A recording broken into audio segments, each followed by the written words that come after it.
in comparison, look at Mount St. Helens and that little dot right there. And Mount St. Helens was a pretty big explosion. I was in Mount St. Helens back in 2011. No, was it 2011? No, it was before that. It was a few years before that. It was 2008 because I used to live in the Northwest and I used to go mountain biking all the time. And I went out in Mount St. Helens, and where the volcano, it was interesting because on one side of the mountain it was just completely obliterated.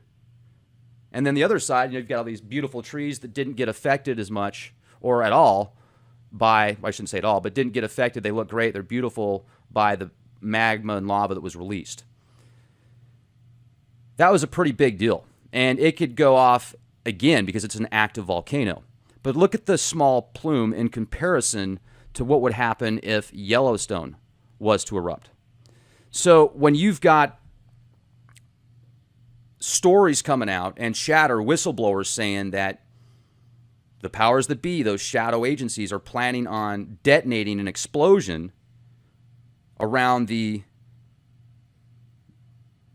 region where there's mass amounts of lava, the caldera there,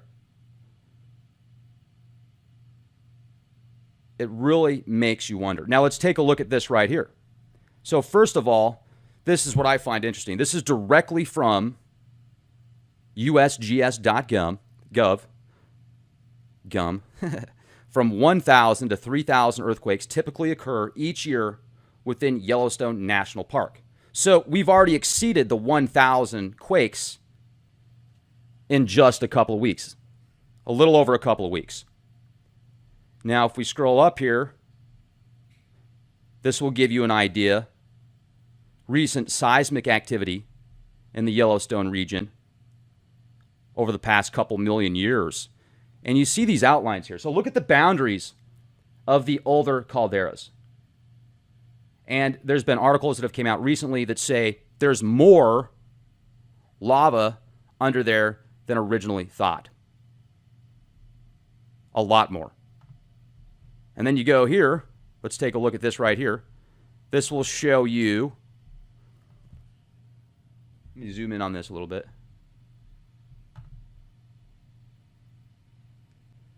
You look at some prehistoric eruptions, a couple million years ago, about 1 million years ago, compared to what's happened here in the 20th century, the 19th century. And this is also interesting because it's very minute in comparison.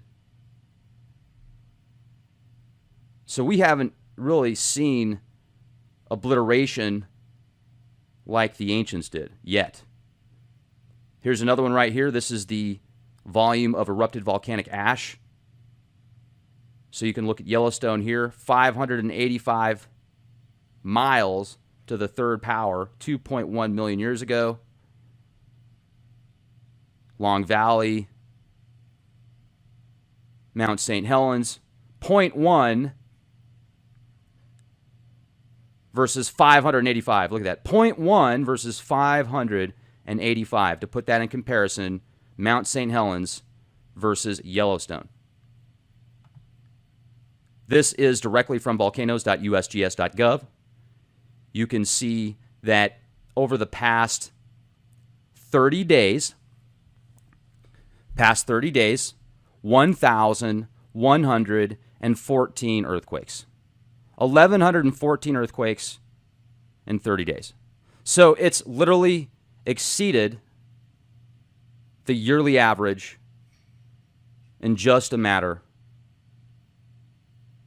of a few weeks.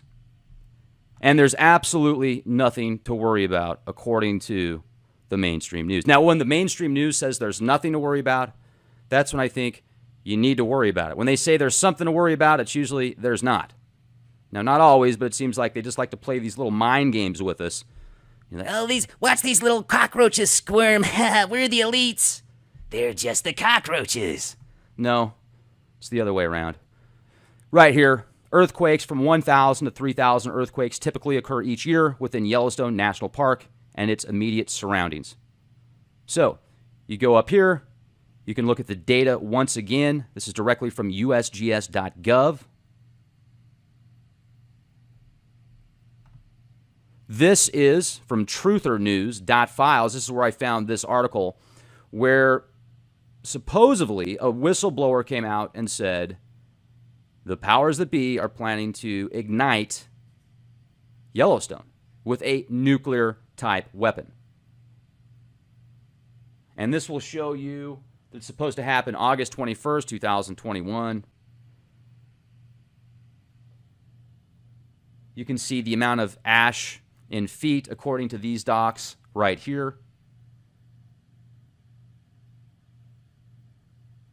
Now, this is a lot more than the other docs that I was sharing with you guys. I mean, it's saying 6 to 10 feet.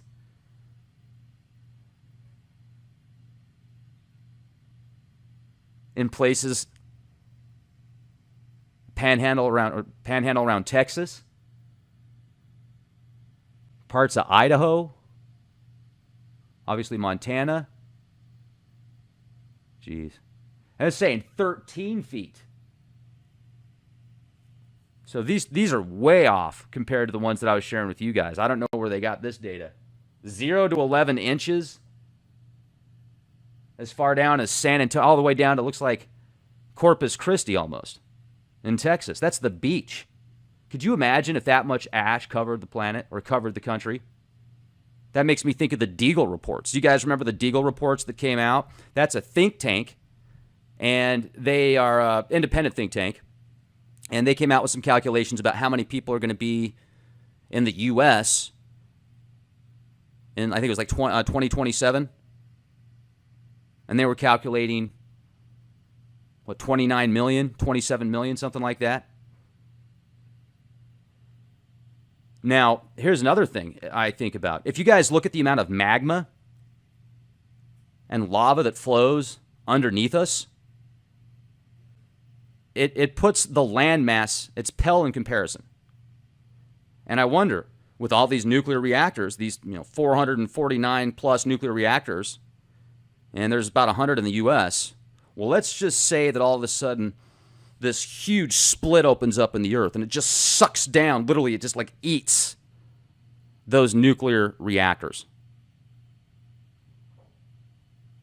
Then what happens? Then is that better than all of the nuclear stuff going out into the atmosphere? It gets swallowed up by the earth?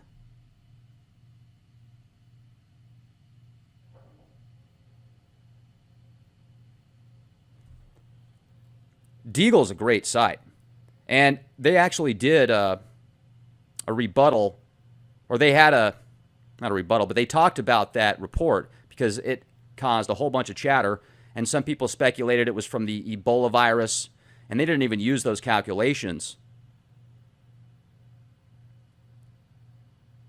And we're getting some serious issues here with the internet stream, guys. So thank you for bearing with me here. I'll make sure to upload this as well because I am recording this. So you guys won't have to deal with the internet issues, the internet gremlins. So stay with me, folks. Looks like it's stream complete. No, we're still streaming. This is bizarre. It's funny how everything's fine when I'm on the road. Then I get back and I start doing these shows and immediately start having internet issues. Almost every single time. It doesn't fail. I need my own internet service because this is ridiculous. So 6 to 10 feet of ash, you guys, as far down as Arizona, like almost to the border of Mexico. This could take out literally almost the entire country if these reports are accurate. Now, what could you do? Well, you could go underground for a couple years, several months, and then come back out, have, I guess, I don't know, I'm speculating here, don't take my word for it, have respiratory gear, masks, everything you need to deal with that kind of stuff.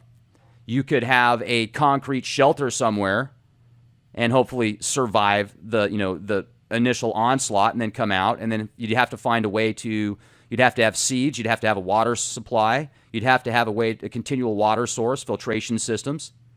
Now, it's going to be tough to have solar power, I'll bet you. I don't know what solar power is going to be like. I mean, imagine what the sun's going to be like at that point. So you're going to have to find a way to create your own light source for a while, possibly. Maybe some type of fiber optic setup. Maybe you're going to need to have a place to where you can grow your own food inside. some greenhouses, and then think about how much ash is going to land on the greenhouses. I mean, many of those would be destroyed. So you'd have to have some pretty solid facilities to withstand this. Now, if you're on the other side of the world, if you're in Canada, even Canada gets nailed. Look at this. Canada looks like ash goes. You got 6 to 10 feet of ash going all the way into Canada, eh? In Minnesota. I mean, this is just complete devastation for the North American continent. I mean, this is way beyond anything that it showed on reports before that I was sharing with you guys. But you know what? I don't have the data on this. I mean, this could be easily just somebody's doom-poon fantasy. Somebody could have just said, oh, I think there's going to be 45 feet of ash because, it just looks like it, and that's what I'm going to write down. So how do we know that or this could be a fear porn tactic by the powers that be. Say, oh, yeah, let's make everybody think that the entire U.S. is going to get wiped out with a super volcano. They're really good at manipulating things. And they're also really good at telling people about things that are going to happen before they do in cartoons. Literally, I was watching Family Guy for a few minutes the other day when I was on the road. I usually don't watch that show. But Family Guy, it's creepy when you think about the predictive programming in Family Guy and The Simpsons, these cartoons. It is literally creepy. Because they tell you in cartoons sometimes about what's going to happen. Or maybe it's just the psychic intellect of these writers. They're like, oh yeah, they're just seeing it happen. It could be. It could be a combination of both. But isn't it bizarre how many things that have happened in real life, or at least it's portrayed in real life in the media, after it happens on The Simpsons or The Family Guy? And there's been a ton of stuff lately about Yellowstone and about these earthquakes around there. And maybe they're just trying to keep us freaked out so that they know how easy you are to control when you're in that fear state. It's a fight or flight mode, more so than creative mode. Or maybe they're like, oh, we told you. You didn't do anything about it. And I also find it interesting that weird synchronicity, how I recently went out to New Mexico and explored all the volcanoes out there, and it just kind of happened. And then I had an opportunity to see how intense volcanoes really are. I mean, the aftermath. I remember for miles and miles and miles and miles driving in New Mexico and looking at the volcanic rocks on each side of me. And it looked like, a lot of them looked like they had just came up. I was like, man, is there something going on under there right now? And I talked to the people at the Fire and Ice facility. It's a private land, but it's great. You guys should go check it out. It's about 4,000 acres. There's 29 volcanoes out there. 29 volcanoes. And I said, well, it looked like a lot of that volcanic rock was fresh. It looked like it had just popped up from the ground. And do you know anything about that? And the one guy said, no, I don't know anything about it. But then the other gal said, yeah, it's about 2 inches a year on average. New, like from coming from the ground, lifting up. And then you go back, and it's also bizarre. Here's another synchronicity I want to get your opinions on. When I really started researching the patents and getting deep into the technical data on the chemical trails and the stratospheric aerosol injections, I've known about them for years. Known about them for over 10 years. But I really started reading the patents and the white papers and the docs several months ago and sharing that information with you guys. And I remember reading an article popped up that talked about how back in the biblical days, around 5,000 years ago, approximately, I can't remember the exact dates, but it was a long time ago in the BC time frame, the atmosphere changed, the environment changed because there was several volcanoes, and the volcanoes changed the weather. And that's exactly what these stratospheric aerosol injections are doing. And then Zecharia Sitchin, you know what, you guys could, for those of you that give Zecharia Sitchin a hard time, I started listening to the 12th Planet last night. That dude was brilliant. That dude was absolutely brilliant. And a lot of stuff, I haven't read all of his books or heard all of his stuff yet, but a lot of stuff that I listened to in that audiobook was correlating with what these Sumerian tablets via Oxford scholars have said. So you guys can love him or hate him, but I'll tell you, I got a lot more respect for that guy now, especially after listening to a lot of that book last night. And he was very, very intelligent. I also talked to somebody off the books about how he saw Sitchin live, And the guy talked for 3 hours straight on his chair, didn't pause, didn't stop, just dialed in. There's been plenty of people that have translated Sumerian cuneiform tablets that have came to very similar conclusions as Sitchin, except for Nibiru. Now, with that said, I think that this TRAPPIST-1 system that I shared with you guys might actually be where these Sumerians, or these Anunnaki that the Sumerians talked about, come from. But that's a whole other podcast. I'm just connecting the dots here on the volcanoes and how Sitchin said that the Anunnaki were attempting to we're igniting nukes in calderas to cause volcanoes, to change the atmosphere. That didn't work. So then they started terraforming the atmosphere. Well, look at what we're doing, guys. We're terraforming the atmosphere. Now let's go back to the film Star Trek. The first blockbuster of the new series that came out. Thought it was brilliant, by the way. It was either the first or second one. And do you remember it starts off and they're on the planet Nibiru? They're on the planet Nibiru. And guess what? This is where the psyop is. The planet Nibiru, do you remember they were attempting to stop a volcano on Nibiru, Spock was. Because if that volcano would have erupted, it would have blown up the planet. It would have destroyed the planet. So Spock was willing to sacrifice himself to stop the volcano. Live long and prosper, Spock. Love you, man. You're awesome. He stops the volcano. And then remember Kirk. Kirk's awesome in the film also. Captain Kirk. Captain Kirk. The new series is great. They're running. Okay, so they're running and they're getting shot at with arrows and stuff by these tribal people on Nibiru. They get in the ship, they get away, and then all of a sudden the tribal people on Nibiru, they think that's their new god. They see the ship, they draw the ship on the ground, they start worshiping it, that's their new god. Well, guess what? I think Nibiru, what if Nibiru, I'm thinking of it the opposite. Nibiru, the people that were there, were not primitive like that. They were very intelligent, like the Sumerians talk about. And they also had their issues as well. They like to drink and they like to manipulate beings to do the work for them, and they like to go space travel. What's wrong with that? I'm joking, but that's the way they looked at it. What if Nibiru, obviously, in my opinion here, if the Sumerian archetype of the Anunnaki coming from Nibiru, you would think that the people on Nibiru would be extremely advanced. And it would be the opposite. It's like they're showing us what happened on Earth thousands of years ago when original Earthlings that had evolved in their own natural fashion that they weren't as,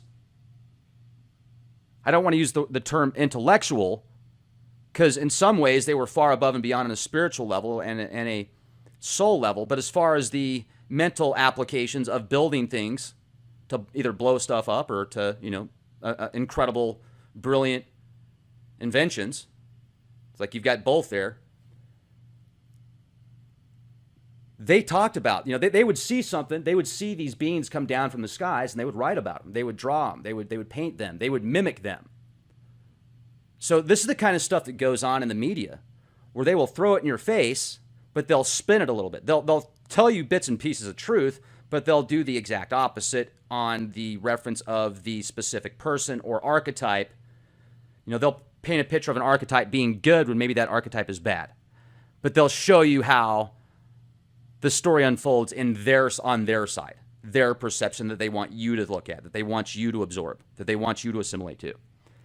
And they stopped that volcano from destroying the planet. Well, where did they get that information from?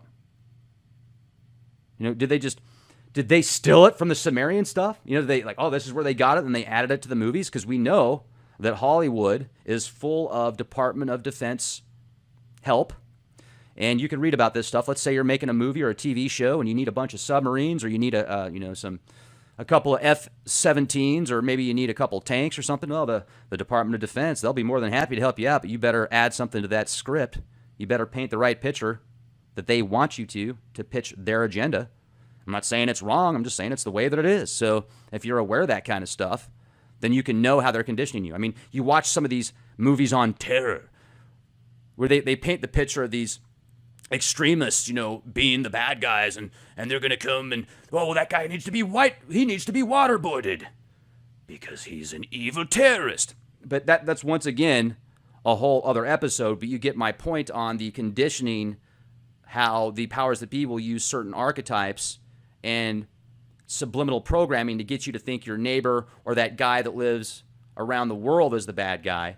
And here's another thing that I find fascinating, you guys, is what is the next war going to be like?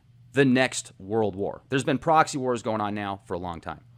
But when you got global war going on, are all the players at the top levels working together to come to the same goal, except for maybe they've got their own agendas as well, but they have to follow certain rules and orders? Or will there be somebody that comes out of the woodwork that takes over a specific nation, whether it's a third world nation or something much more as far as industrialized? Will they just not follow the rules and just do whatever it takes? Because it seems like there's these hierarchical orders where even though there's weapons of mass destruction around the world, there's 449 nuclear reactors that we know about, there is a ton of doom and gloom. I mean, there's millions of fracking sites, yet we're still here. Some of us, thankfully, are still healthy. Some of us have the right ideas and mindset, even though all this nastiness is going on around us. But you can certainly see the polarities. But we're still here. And wouldn't you think that something would have happened previously? Or maybe something did happen, and that's why many are discussing the very real possibility we could be in some type of simulated matrix or reality right now. And I think to myself, well, would that explain why we see some days when we look up at for example, go back in your mind, folks, 10 years ago, 15 years ago, and you're taking a road trip. Let's say you're taking a road trip and you're going through Colorado, or you're going through Arizona, or you're going through Utah, or you're going through New Mexico, or you're going through Wyoming. Remember how you could see the horizon? Remember how you could actually see the mountains? Not just the outline, but you could actually see details of the mountains. Now, what's it like when you look out at the horizon? When you look out at these mountain ridges after mountain ridge after mountain ridge, what is it like? You can't even, it's like this weird haze. A lot of times, all you can see is the outlines of the mountains. Even if you're in an area where there's virtually no pollution, it's still there. Why? Well, back in 2011, when I took that 3,500-mile motorcycle trip in 7 days on my dual sport BMW, that was awesome, but it was also sore. I remember driving through the Canyonlands, driving through Arizona, this place called Canyon de Chalet, driving through New Mexico, and driving through, Wyoming on the way back. I drove all the way up, all through Utah, and I did this awesome round trip deal. I would stop at these parks like the Canyonlands, and it was so hazy and overcast and yucky. And I remember talking to these people there. I said, "You see that?" And they're like, "Yeah, what do you think it is?" I said, "That's from the chemtrails." And they said, "Yeah, well," and these were older people. And very nice, very down to earth. And they said they were talking to the people that worked at the park. And the people at the park were like, "Yeah, we've never seen anything like this either. This has got to be from all the wildfires." Yet, at that particular time, wildfires weren't in the area. They had nothing to do with it. It's the same thing now. It's the same thing it was last year. It's the same thing it was the year before that.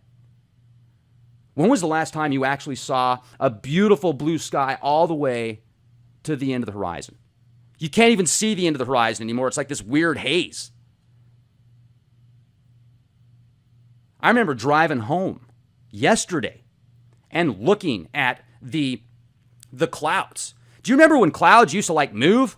Like all the clouds, you would see clouds, they would actually move in a beautiful fashion. It's very rare that I see real clouds anymore, folks. When I say real clouds, I'm talking about clouds that were created by nature, not by stratospheric aerosol injections, by dumping chemicals into the atmosphere. I was looking at these streaks of these clouds. And you know what? They just sit there. They don't even move. They just sit there, stagnant. It's disgusting. And then I remember seeing above, I've got video footage of this. I'll share this video footage with you, of this planet I'm 99.99999% certain it's the moon.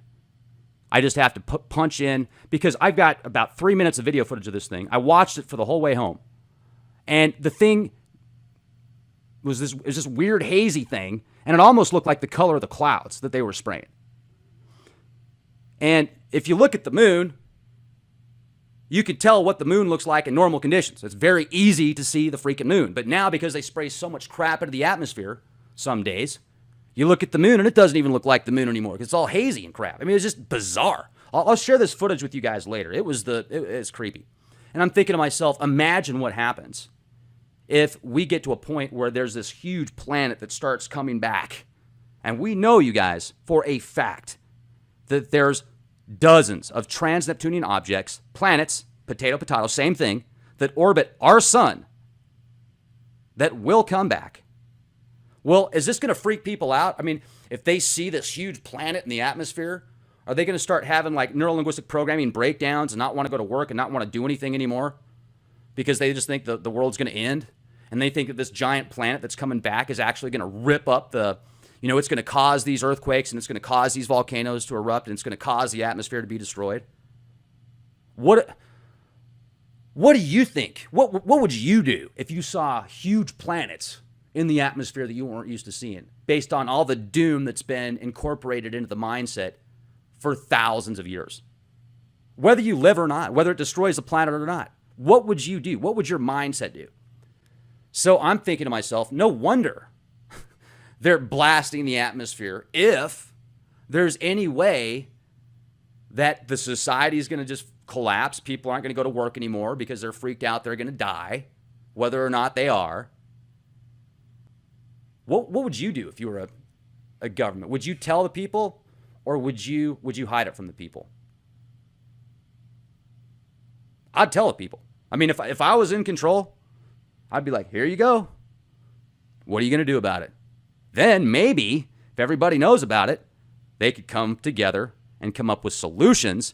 But no, it's those parasitic, narcissistic a-holes at the top levels that feel they have to control everything because they feel like they're God's chosen, or they feel like they're gods, or they just don't care. Maybe they feel like they're the devil, whatever.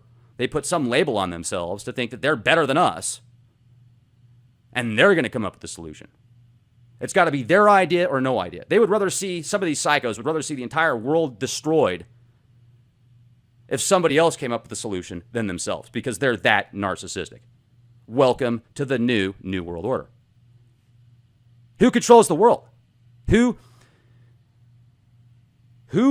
gets the most empires of dirt in this physical matrix construct that we're in right now?